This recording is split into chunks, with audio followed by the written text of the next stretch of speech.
In this video, I'm going to show you how you can make a GIF for Discord in just a few steps. So if you find the video helpful, don't forget to subscribe and like it. So this way your GIF will appear right here and you can just use it and send it on the chat like this. So firstly, you will obviously need to have a video file which you wish to make into a GIF, or you can also just have the GIF file ready. So after this, we need to go to this page called giphy.com and create your account.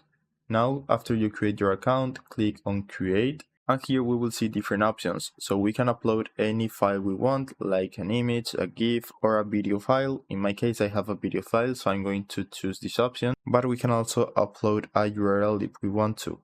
In my case I'm going to choose my video file, so click here and search for the video file you want to use. So this is the video I want. I can trim it if I want to, for example like this, and continue to create.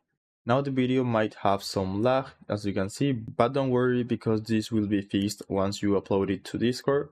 So if you want, you can edit this GIF with text, for example.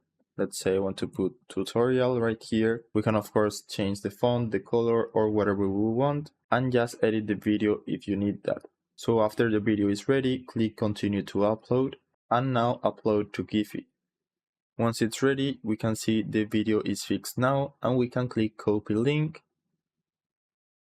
And now go back to Discord and just paste the link right here. And as you can see, it will be sent as a normal GIF. And if we want to save it right here, just click this start to add it to your favorites. And now we can go here and click favorites, and we can find our GIF. So that's it. That's how you can make a GIF for Discord. I hope it was helpful and thanks for watching.